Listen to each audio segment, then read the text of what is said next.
सर्वांना नमस्कार. श्री अर्चना या यूट्यूब चॅनलमध्ये मी अर्चना आपल्या सर्वांचं मनापासून स्वागत करते. एक दिवस, एक पोथी आणि स्वामी समर्थाची अमोघ कृपा. स्वामी समर्थ यांच्या पुण्यतिथीचा अत्यंत पवित्र दिवस. या दिवशी सारामृत पोथी वाचल्याने मिळते विशेष कृपा आणि अक्षय पुण्य. पुण्यतिथीच्या दिवशी स्वामी समर्थाची सारामृत पोथी वाचली तर काय होते? अनेकांना माहिती नसलेले हे अद्भुत महत्त्व आज आपण जाणून घेणार आहोत. पुण्यतिथी म्हणजे काय? संतांच्या स्मृतीचा दिवस. हा केवळ स्मरणाचा दिवस नसून भक्तासाठी साधना, नामस्मरण आणि आध्यात्मिक उन्नतीची सुवर्ण संधी असते. स्वामी समर्थांच्या पुण्यतिथीला सारामृत पोथी वाचल्याने स्वामीचे विशेष आशीर्वाद मिळतात असा आपला विश्वास आहे. या पोथीत स्वामीचे चरित्र, त्यांची कृपा, चमत्कार आणि भक्तावर केलेले अनंत उपकार वर्णन केलेले आहेत. त्यामुळे काय होतं, या पोथीचं वाचन केल्याने मनात भक्ती वाढते, विश्वास वाढतो, विश्वास दृढ होतो आणि जीवनात सकारात्मकता येते. सारामृत पोथी वाचनाचा आणखी एक महत्त्वाचा लाभ म्हणजे काय? मानसिक शांती. आजच्या धावपळीच्या धकाधकीच्या जीवनामध्ये मन सतत तणावाखाली असतं. चिंता, भीती, असुरक्षितता या भावना वाढतात. अशा वेळी स्वामी समर्थाचे स्मरण आणि पोथीचे वाचन केल्याने मन शांत होते.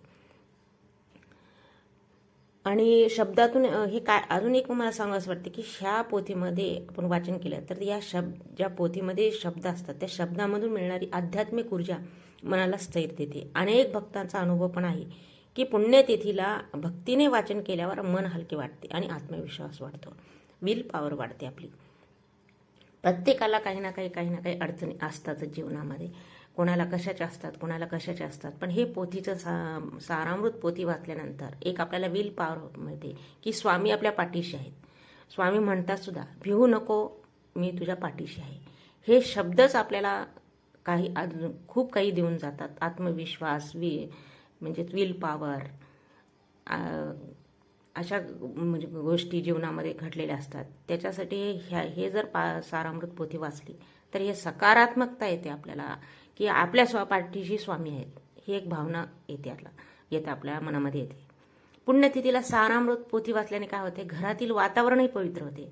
जेथे नामस्मरण होते जेथे संतांचे चरित्र वाचले तिथे सकारात्मक ऊर्जा निर्माण होते असं मानलं जातं. घरातील कलह, तणाव, नकारात्मकता कमी होऊन शांतता निर्माण होते. म्हणूनच अनेक जण या दिवशी कुटुंबासोबत बसून पोथी वाचन करतात.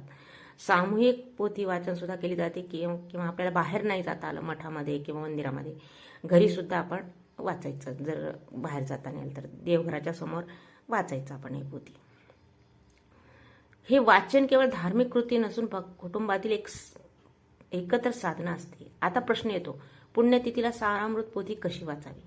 सर्वप्रथम काय करायचं? आपण घरात स्वच्छता करावी. नंतर स्वामी समर्थाचा फोटो, मूर्ती स्वच्छ ठिकाणी ठेवावी. समोर धूप, दीप, नैवेद्य, अगरबत्ती, शक्य असल्यास फुलाचा हार अर्पण करावा. त्यानंतर शांतपणे बसून श्री स्वामी समर्थ, श्री स्वामी समर्थ या नामाचा जप करावा. मन एकाग्र करावं. झाल्यावर सारामृत पोथीचे वाचन सुरू करावे. म्हणजे आधी आपण हे जप करावा, श्री स्वामी समर्थ, श्री स्वामी समर्थ. मग आपलं हे जर मंत्र म्हणलं ना तर आपलं मन एकाग्र होतं. त्याच्यानंतर हे आपण झाल्यावर सारामृत पोथीचे वाचन सुरू करावे. वाचन करताना काय घाई करायचं नाही. प्रत्येक अध्याय भक्तीने आणि शांतपणे वाचावा.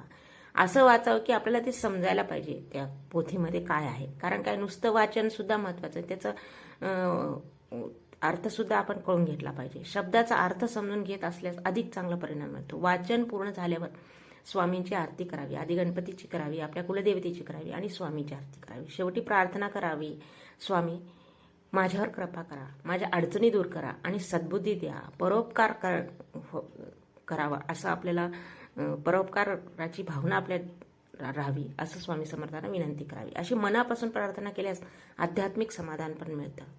अनेक भक्त पुण्यतिथीला एक दिवसात पूर्ण पोथी वाचतात, काही जण फक्त काही अध्याय वाचतात. दोन्ही पद्धती योग्य आहेत. महत्त्वाची गोष्ट म्हणजे काय? भाव आणि भक्ती. वेळ कमी असेल तर थोडं वाचन केले तरी चालते, पण मनापासून केलेले वाचन अधिक फलदायी ठरते.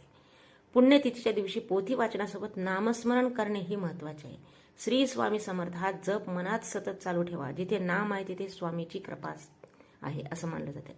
त्यामुळे पोथी वाचन आणि नामस्मरण याचा एकत्र परिणाम अधिक प्रभावी ठरतो. काही जण या दिवशी दानधर्म सुद्धा करायचं असतं. दानधर्म करावं या दिवशी. अन्नदान, वस्त्रदान, गरजू लोकांना मदत करणं. उन्हाळा असतो, जलदान करावं. संतांच्या पुण्यतिथीला केलेले दान अधिक पुण्यकारक मानले जाते.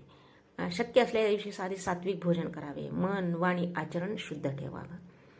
पुण्यतिथीचा दिवस हा केवळ विधी करण्यासाठी तर आहेच आहे, त्यासोबत स्वामीच्या शिकवणीचे स्मरण करण्यासाठी सुद्धा आहे. स्वामी समर्थांनी नेहमी विश्वास, नामस्मरण यावर भर दिला आहे. संकटातही धैर्य ठेवावं, देवावर विश्वास ठेवा आणि सत्कर्म करावं, हा त्यांचा संदेश आहे.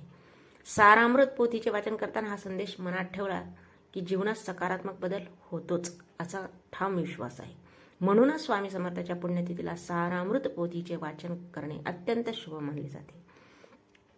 भक्तीने केलेले वाचन मनाला शांती देते, घरात सकारात्मकता आणते आणि स्वामीची कृपा मिळवून देते. अशा प्रकारे स्वामी समर्थाच्या पुण्यतिथीला सारामृत पोथीचे वाचन हे अत्यंत पुण्यकारक मानले जाते. विश्वास, भक्तिभावाने केलेले वाचन जीवनात सकारात्मक बदल नक्की घडू शकते. शेवटी एकच नाव, श्री स्वामी समर्थ, श्री स्वामी समर्थ, श्री स्वामी समर्थ.